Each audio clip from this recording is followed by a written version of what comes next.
بسم اللہ الرحمن الرحیم السلام علیکم ورحمۃ اللہ وبرکاتہ۔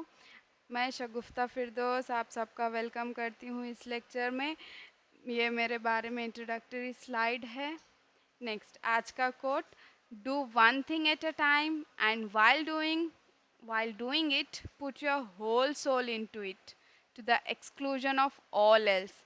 تو جو بھی کرو 100% کرو، اپنا 100% دو، تاکہ جو بھی آپ کر رہے ہیں اس کے علاوہ آپ کو کچھ اور دکھائی ہی نہ دے۔ یعنی ایک ہی چیز کرنی ہے، ایک کام پر ایک ہی چیز کرنی ہے، اور جب وہ آپ کام کر رہے ہو تو اپنا 100% اسے دینا ہی دینا ہے۔ تو جو بھی کام کرو، چاہے آپ کچھ پڑھ رہے ہو، کچھ لکھ رہے ہو، کچھ پڑھا رہے ہو، کچھ دیکھ رہے ہو، کچھ سیکھ رہے ہو، تو ایک وقت میں ایک ہی کام کرنا ہے اور اسے مکمل طور پر انجام دینا ہے۔ That's it. Do one thing at a time, and while doing it, put your whole soul into it, to the exclusion of all else، تاکہ آپ ہر ایک چیز بھول جائے، ہر ایک چیز رفع دفع ہو جائے، سوائے اس کام کے آپ کو کچھ یاد نہ ہو۔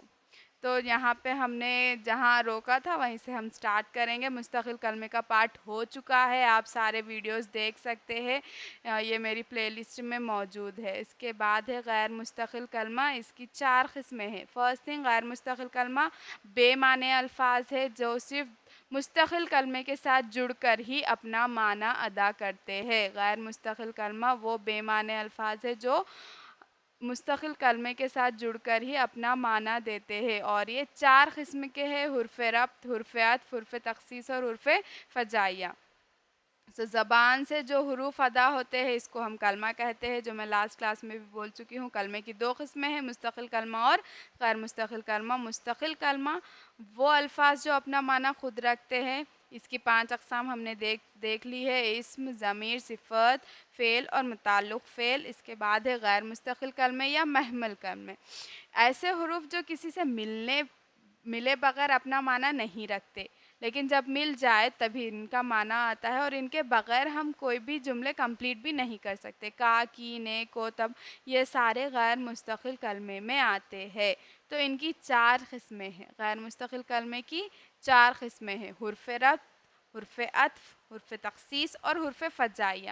حرف ربط، حرف ربط جیسا نام سے ظاہر ہے، ربط پیدا کرنا، ملانا، تو ایسے 2 لفظوں کو ملانے والے الفاظ حرف ربط کہلائیں گے، جیسے کا، کی، نے، کو۔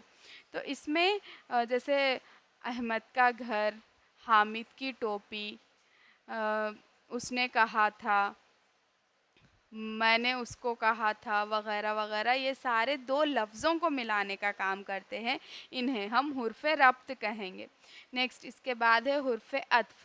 حرف عطف 2 لفظوں کو ملا سکتے ہیں، اور کبھی کبھار یہ 2 جملوں کو ملاتے ہیں۔ یعنی لفظ، چھوٹے چھوٹے لفظوں کو ملانا، صرف 2 لفظوں کو ملانا، جب 2 جملے بن جائے، پورا مکمل عبارت، بمعنی عبارت جو ہوتی ہے، ان دونوں کو ملانے کا کام کرے، اور ساتھ میں 2 لفظوں کو بھی ملانے کا کام کرے، یا تو 2 لفظوں کے بیچ میں آئے یا پھر 2 جملوں کے بیچ میں آئے، تو انہیں حرف عطف کہا جاتا ہے۔ ان کی مثالیں ہیں اور، مگر، لیکن، بلکہ، لہٰذا۔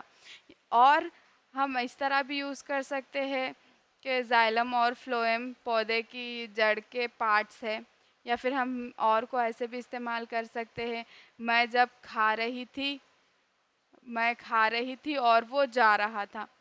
تو 2 جملوں کو ملانے کے لیے یا پھر 2 لفظوں کو ملانے کے لیے جو الفاظ استعمال کیے جاتے ہیں انہیں ہم حرف عطف کہتے ہیں۔ اس کے بعد ہے حرف تخصیص۔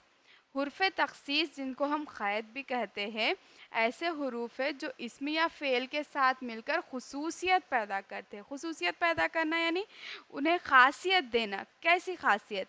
تاکہ ان میں وزن پیدا ہو، فعل میں یا اسم میں وزن پیدا ہو۔ میں ہی یہ کام کر سکتی ہوں اور کوئی نہیں کر سکتے، کبھی اس بات کا ذکر مت کرنا، تو ہی، تو، کبھی، ابھی، جوں ہی، ہر ہمیشہ میں ایسے ہی رہنا چاہوں گی، میں بھی آنا چاہوں گی، تو یہ سارے جو لفظ میں نے استعمال کیے یہ خالی لکھنے پر تو معنی نہیں دیں گے، لیکن اسم یا فعل کے آگے پیچھے اگر آپ لگا دیں تو ان کی خصوصیت پیدا ہوتی ہے، تخصیص، اس میں خصوصیت پیدا ہوتی ہے، تو ایسے حروف کو حرف تخصیص کہا جاتا ہے۔ حرف فجائیہ ایسے الفاظ جو جوش یا جذبے میں اپنے ایموشنز کو جب ہم بے تحاشا انداز میں بغیر سوچے سمجھے سب کے سامنے نکال دیتے ہیں، انہیں ہم حرف فجائیہ کہیں گے۔ یہ ایکسپریشنز کنٹرول نہیں ہو کے ہماری زبان سے اچانک باہر آ جاتے ہیں، انہیں ہم حرف فجائیہ کہتے ہیں۔ انہیں کئی جگہ پہ استعمال کیا جاتا ہے۔ پہلا استعمال ندا کے لیے، کسی کو پکارنے کے لیے، اے، ارے، او، اجی، ادھر آئیے، ایسے میں ندا کے لیے ہم اسے استعمال کرتے ہیں۔ خوشی و مسرت کے موقع پر، جیسے بہت خوش ہے تو منہ سے نکل جائے گا واہ، آہا، سبحان اللہ، تو ایسے اس میں بھی ہم حرف فجائیہ کا استعمال کرتے ہیں۔ رنج و غم و تعاسف کے لیے، کسی پہ غم ظاہر کرنا ہے، کسی کی غمزدہ زندگی کے بارے میں سن کر دیکھ کر آپ کے منہ سے نکل جاتا ہے ہاں، اف، ہائے یہ کیا ہو گیا، تو یہ ہائے آہا والے جو آوازیں ہیں وہ رنج و غم میں آئیں گے۔ نفرت کے لیے کسی کی بات سن کے تھو کہہ دیا، استغفر اللہ کہہ دیا، تو وہ بھی حرف فجائیہ ہے۔ تحسین کے لیے، کسی کو بڑھا چڑھانے کے لیے، کسی کی تعریف و مذمت کے لیے، خوب، شاباش، واہ واہ، تو یہ بھی حرف فجائیہ میں شامل ہے۔ اس کے بعد ہے پناہ مانگنے کے لیے، توبہ کرنے کے لیے، معذرت کرنے کے لیے، توبہ کر دیا، توبہ الہی، معذل، تو یہ سارے پناہ مانگنے کے لیے حرف فجائیہ ہے۔ کچھ بھی گندی باتیں سن لی، اچھی توبہ والی باتیں سن لی تو ہمارے منہ سے جو الفاظ نکلتے ہیں وہ پناہ مانگنے کے لیے، وہ بھی حرف فجائیہ ہے۔ تنبیہ کے لیے، کسی کو وارننگ دینے کے لیے استعمال کیے جاتے ہیں، خبردار، ہو ہی، تو یہ والے سارے حرف فجائیہ کے زمرے میں آتے ہیں۔ تو اس طرح غیر مستقل کلمے کی 4 قسمیں ہیں: حرف ربط، حرف عطف، حرف تخصیص اور حرف فجائیہ۔ تو ایک کوشچن ایسا بھی بن سکتا ہے کہ وہ غیر مستقل کلمہ جو 2 جملوں کو ملائے، تو جملوں کو ملانے والا تو ایک ہی ہے، وہ ہے حرف عطف۔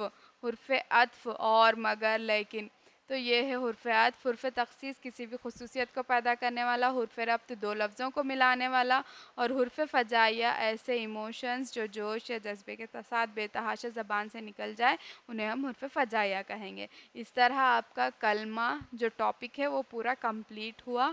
کلمہ زبان سے نکلنے والے الفاظ ہے جو بامعنی ہو سکتے ہیں، بے معنی ہو سکتے ہیں، اسی کے بنیاد پہ اس کی درجہ بندی کی گئی۔